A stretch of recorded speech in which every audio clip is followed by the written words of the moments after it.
Olá, amigos queridos do Centro Espírita Irmã Rosa de Niterói. Aqui é a Carmen Silveira, também niteroense. Na realidade, hoje, morando em Cabo Frio, trabalhadora do Centro Espírita Amor e Caridade, SEAC. Nós vamos fazer hoje um estudo sobre o livro Boa Nova, no capítulo 11, o Sermão do Monte. E nós gostaríamos de dizer que no final vai haver a prece final e a fluidificação das águas. Vocês podem colocar um copinho na mesa ou à mesa e vai haver a fluidificação pelos benfeitores espirituais. Nós vamos fazer de início uma leitura de uma página edificante do livro Vinha de Luz, por Francisco Cândido Xavier, pelo Espírito Emmanuel. A lição que escolhemos foi 174, tirada de Mateus capítulo 1, versículo 21. Ele salvará seu povo dos pecados dele. E o Emmanuel deu o título Plataforma do Mestre.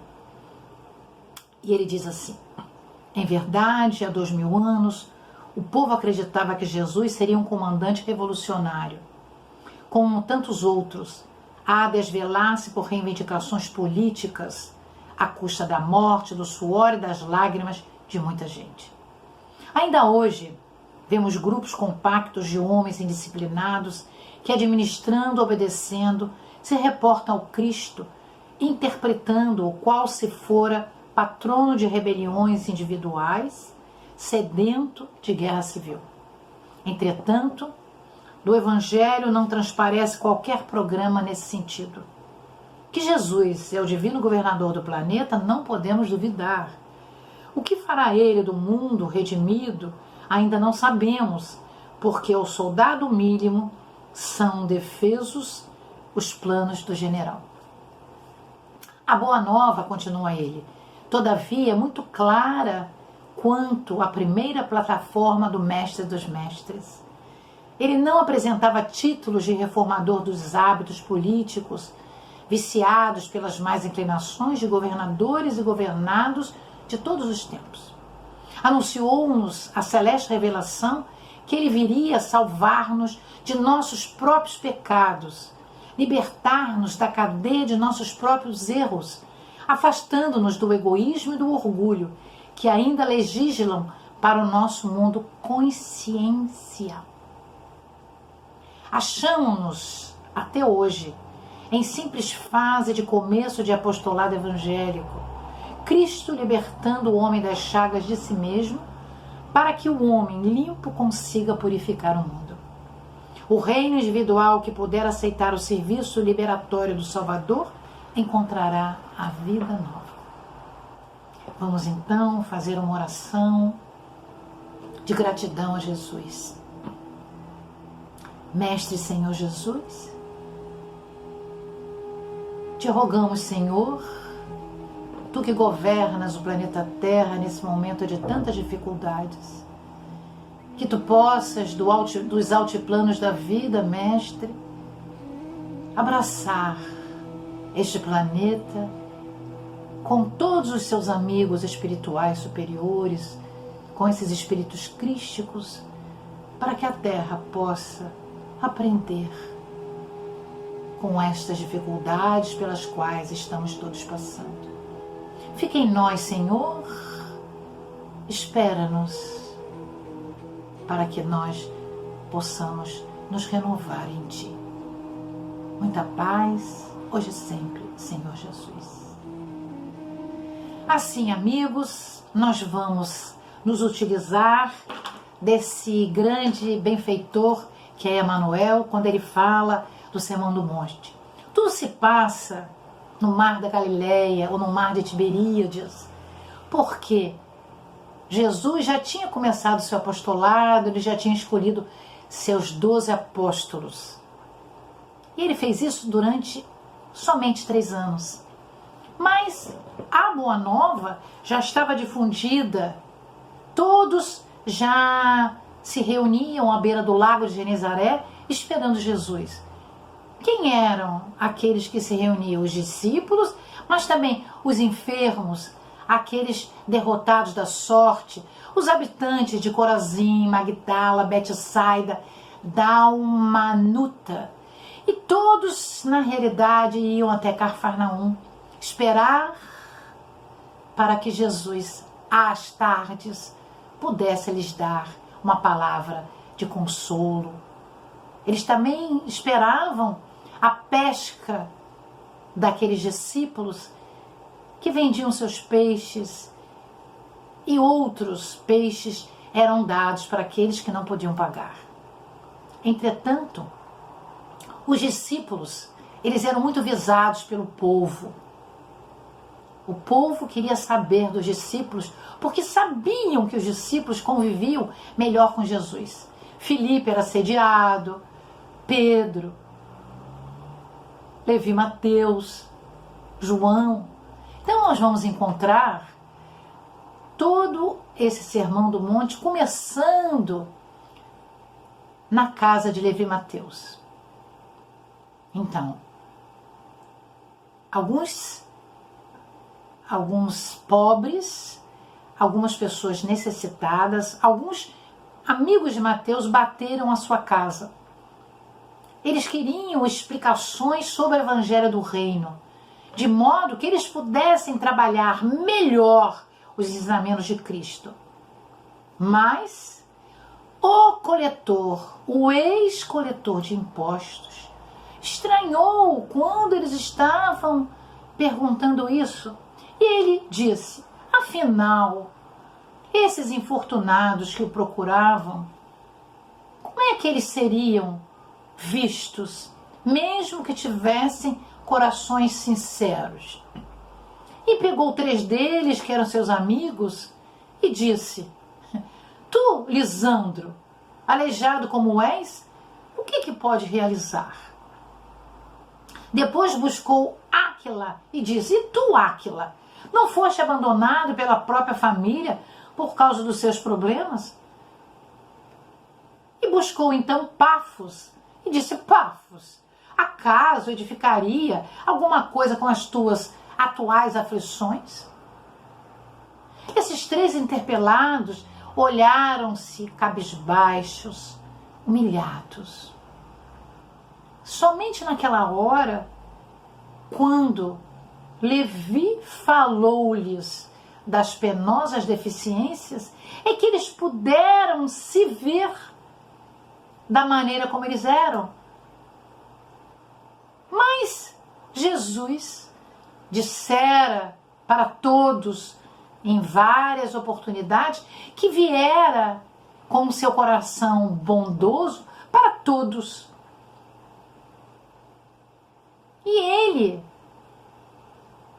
Levi, ficou pensando: como é que o evangelho do reino, com esses aleijados e mendigos, poderia florescer? Como é que podia ser isto? Entretanto, o dia passou. Mais tarde, Jesus foi à casa do Levi Mateus. E o Levi comentou ao mestre: Senhor, como é que essas pessoas que vieram aqui, pobres, mendigos, como é que eles podem fazer alguma coisa pela boa nova? Será que não seria melhor ser os homens fortes, os pescadores de Cafarnaum, que poderiam fazer isso? Jesus fixou o olhar naquele discípulo e disse: no entanto, Levi, precisamos amar e respeitar e aceitar a colaboração de todos, em especial dos vencidos do mundo. Se o evangelho é a boa nova, como não há de ser essa mensagem divina para eles? Como é que eles não poderão, através da sua reforma, aceitar o evangelho? Levi ficou comovido e, aproveitando a pausa, disse: Senhor, minhas observações partiram da intensa vontade que eu gostaria que o evangelho fosse governado no mundo. por todos. Mas Jesus disse: Levi, Levi, quem governa o mundo é Deus. E o amor não age com inquietação. E olhando para ele com um amor suave, disse: imaginemos, Levi, que se aqui não tivessem esses homens pobres, esses excluídos, mas fossem os generais romanos, com suas fardas, com seus funcionários, com seus escribas, com seus carros, com espadas e prisioneiros, o que eles fariam? E o mestre, com muita grandeza de espírito, disse: eles começariam protestando contra nossas pregações pelas estradas da natureza. Então, não pode ser a minha boa nova não pode ser feita com os homens da guerra. Eles com certeza iriam incendiar as plantações, iam devastar uma porção de coisa, aniquilando seus filhos, nossos irmãos. E Levi, com assombro, ficou pensando no que Jesus falara e ficou preocupado com a dor e a exclusão de todas as pessoas que ali estavam, os exclusos da vida, os excluídos da vida. E ele ficou triste até pelo que ele tinha falado, do que ele tinha escutado.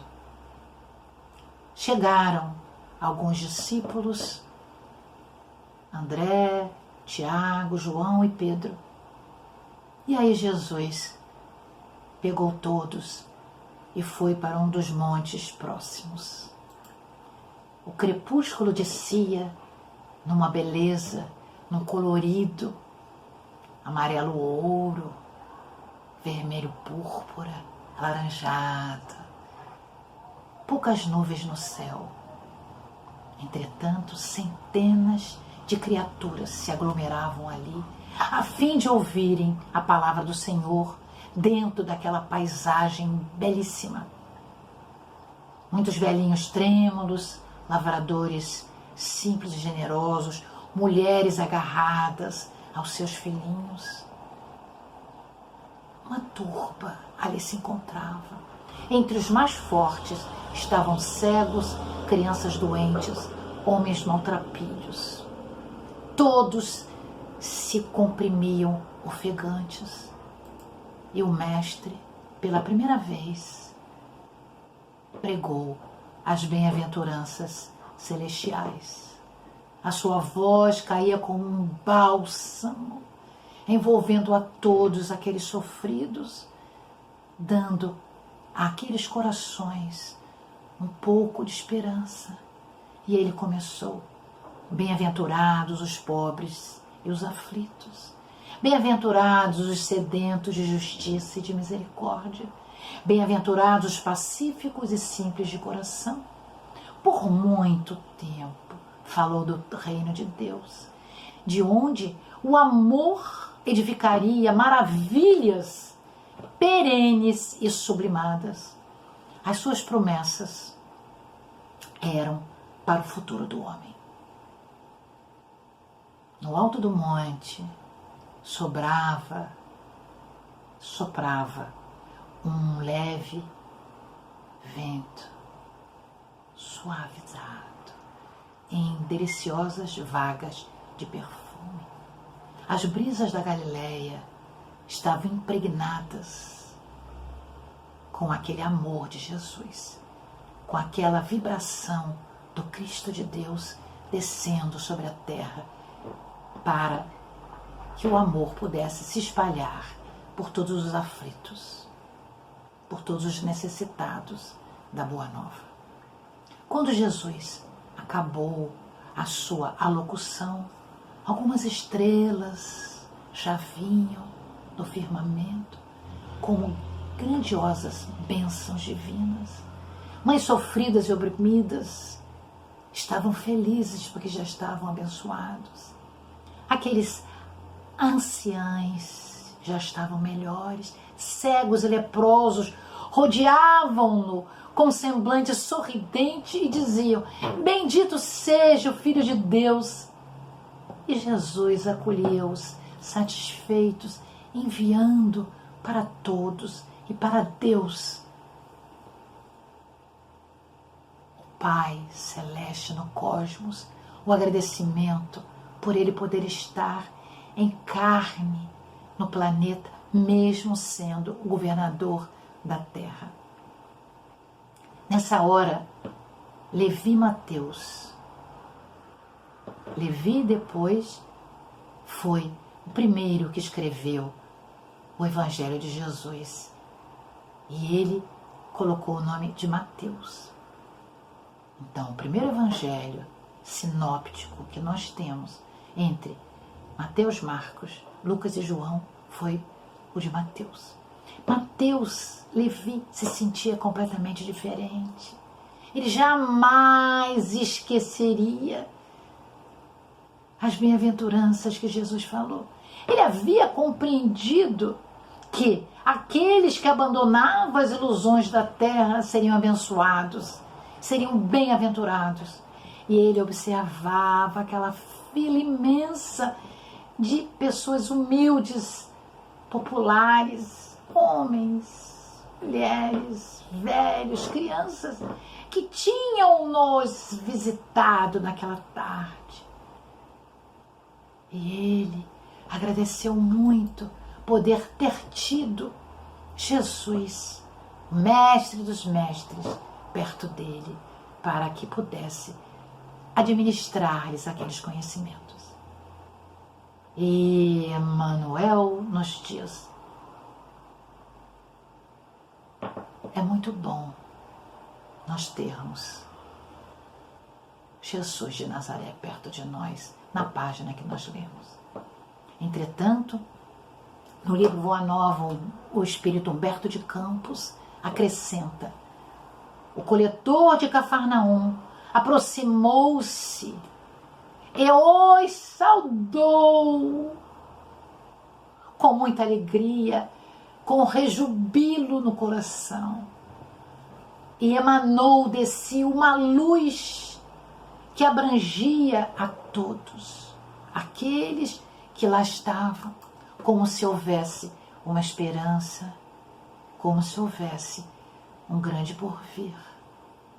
Jesus, segundo Mahatma Gandhi, tudo que Jesus escreveu, tudo que Jesus deixou e foi escrito por muitos homens, se perdesse tudo e ficasse só as bem-aventuranças, nada se perderia. Porque, segundo Gandhi, a interpretação das bem-aventuranças é a plataforma de Jesus no planeta Terra. É os ensinamentos do Pai, da inteligência maior do universo, desse ser magnânimo, energético, essa energia que Jesus chamou de Deus, quando chamou de Pai, quando nos ensinou: Pai nosso que estás no céu, a oração que todos nós gostamos de fazer. No dia seguinte, Mateus estava tão radiante que abriu a sua casa para dar uma festa. Claro que Jesus estava, os discípulos estavam.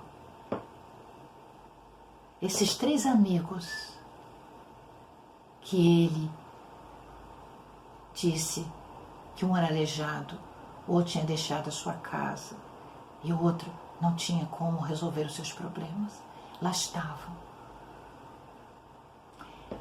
E Levi pegou Lisandro, abraçou aquele aleijado que ele tinha falado, com a maior sinceridade do seu coração, da sua alma. E o mestre o contemplou enternecido e disse: Levi, Levi, meu coração se rejubila hoje contigo, porque são também bem-aventurados aqueles que ouvem e compreendem a palavra de Deus. Ah, meus amigos, tudo isso que Jesus falou para Levi Mateus é como se ele tivesse falado para nós.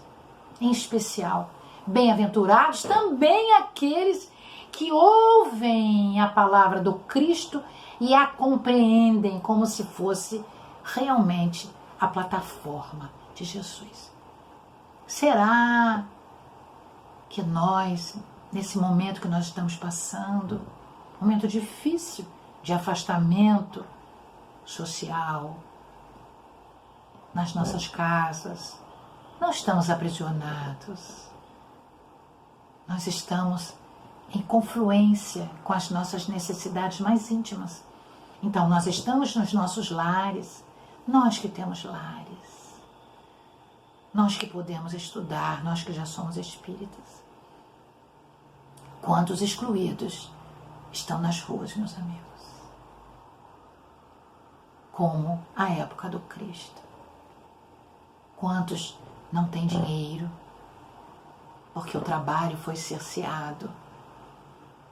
Quantos não podem comer? Quantos não podem agasalhar os seus filhos? O momento é muito próximo àquele em que Jesus falava, aquela época. Então vamos reavivar o Sermão do Monte nos nossos espíritos. Vamos nos aquecer com os ensinamentos de Jesus.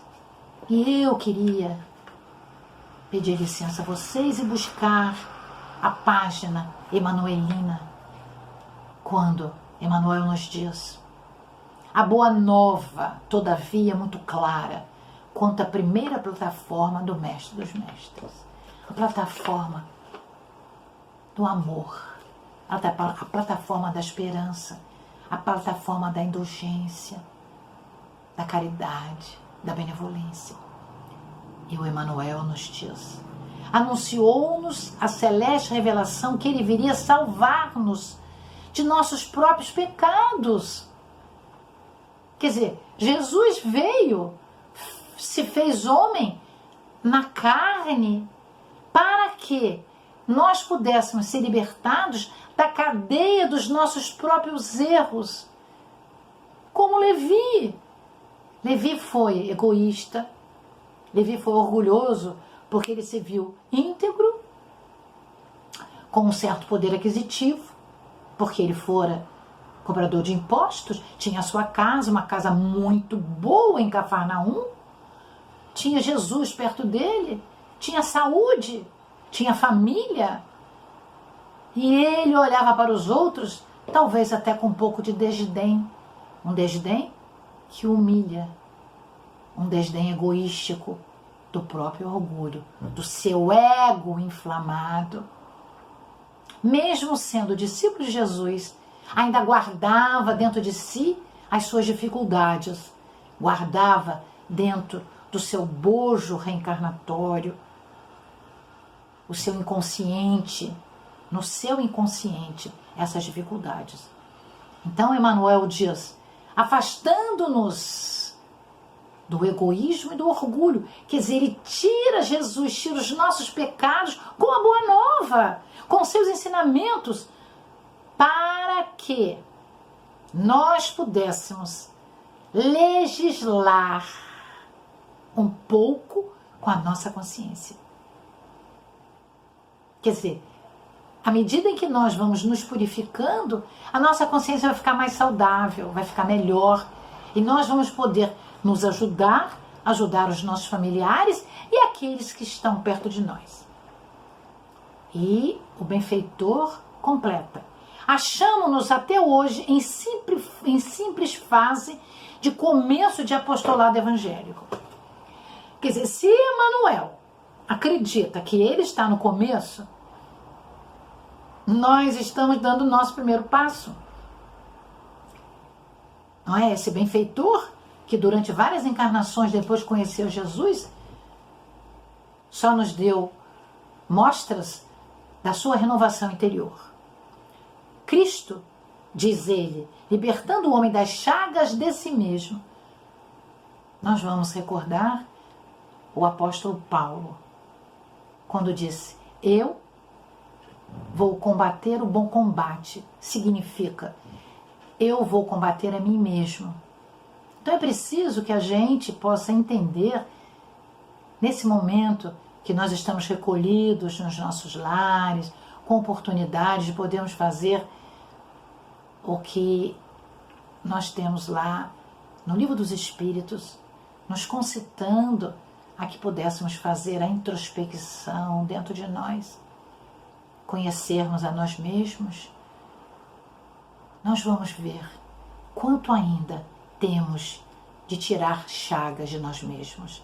Mas aí, Emmanuel diz, para que o homem limpo consiga purificar o mundo.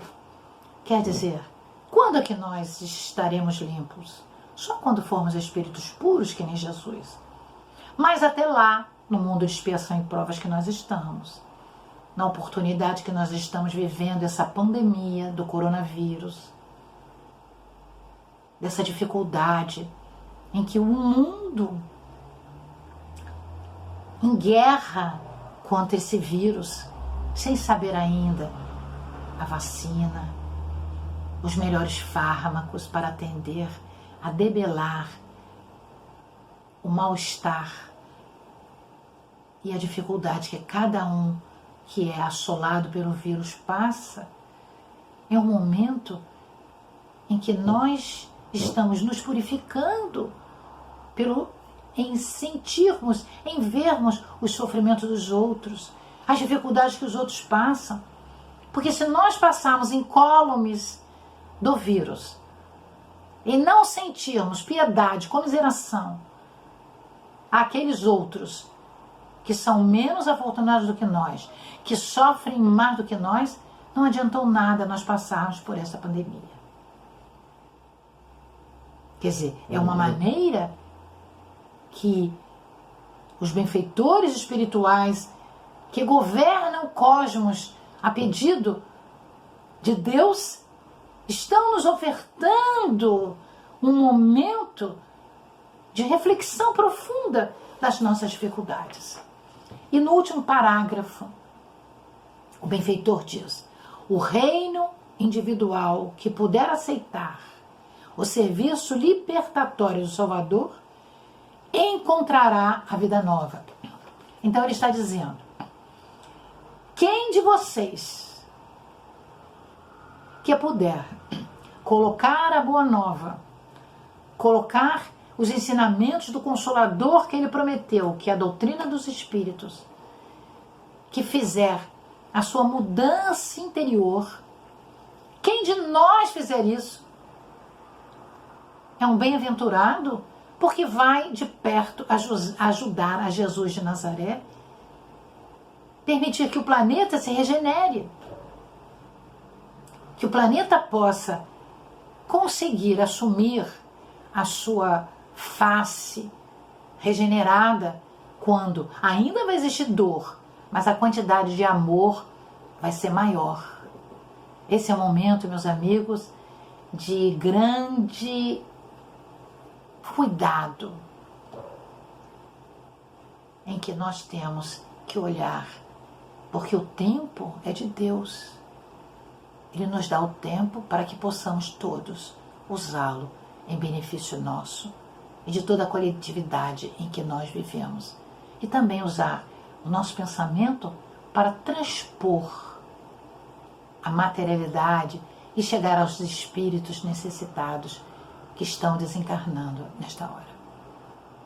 Por isso, amigos queridos, nós queremos agradecer muito essa oportunidade simples, singela, de podermos falar um pouco sobre o reino de Deus no Sermão do Monte, lá naquela Galileia florida, onde Jesus, durante 3 aos poucos anos, quase 4, ele pôde exercer a sua fala, a sua harmonia, o seu amor para tantos. Muita paz. Muito obrigada, meus amigos. Fiquem com Deus. Até a próxima oportunidade. Vamos orar. Busquemos tranquilizar os nossos sentimentos. Busquemos uma conexão com o alto, fixando a imagem do Mestre Jesus, a paz, o amor.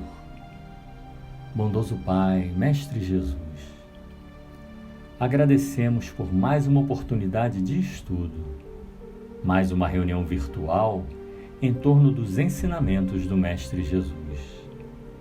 Que a luz do meigo nazareno nos renove e fortaleça, e que nossas preces, unidas no objetivo de rogar luz ao nosso orbe terrestre, possa até ao alto chegar. Que nossos melhores e mais sublimes sentimentos se irmanem, fazendo vibrar o amor que está em nós em benefício de nossos irmãos, encarnados e desencarnados, pois há muitos sofrimentos nos dois planos da vida. Que a luz possa dissipar as trevas em todos os lugares e em todos os corações. Que o amor do Mestre Jesus possa ser sentido por todos, até por aqueles que não conhecem ou não se recordam dele. Particularmente neste momento, rogamos forças e muito amor aos profissionais da área da saúde e todas as demais profissões que se dedicam ao funcionamento dos hospitais e postos de saúde. Inspiração aos médicos pesquisadores para que se liguem e recebam as inspirações dos planos mais elevados. Amparo àqueles que se encontram aflitos, renovação de ânimo aos entristecidos e muito discernimento aos irmãos que decidem os rumos políticos e econômicos dos países e das grandes instituições. Que a paz e a fraternidade se expandam e que a luz dissipe as trevas. Luz e paz. E vamos pedir, meus irmãos, uma vibração de muita luz para a fluidificação das nossas águas, para que elas passem a conter a vibração da essência da criação que está em nós, mas que do alto vem nos renovar neste instante, transformando esta água num bálsamo, num fortificante, num benefício a todos nós, assim acreditamos e sabemos. E vamos então, durante a prece do Pai Nosso, vibrar esse amor e pedir mais uma vez que a vibração do amor deste encontro, a cada momento que a gente ouvir, se expanda e beneficie nossos irmãos. Pai nosso que está no céu, santificado seja vosso nome, venha a nós o vosso reino, seja feita a vossa vontade, assim na terra como no céu. O pão nosso de cada dia nos dai hoje, perdoai as nossas ofensas, assim como nós perdoamos a quem nos tem ofendido. Não nos deixeis cair em tentação, livrai-nos de todo o mal. Assim seja, Pai. Muita luz, muita paz. Graças a Deus.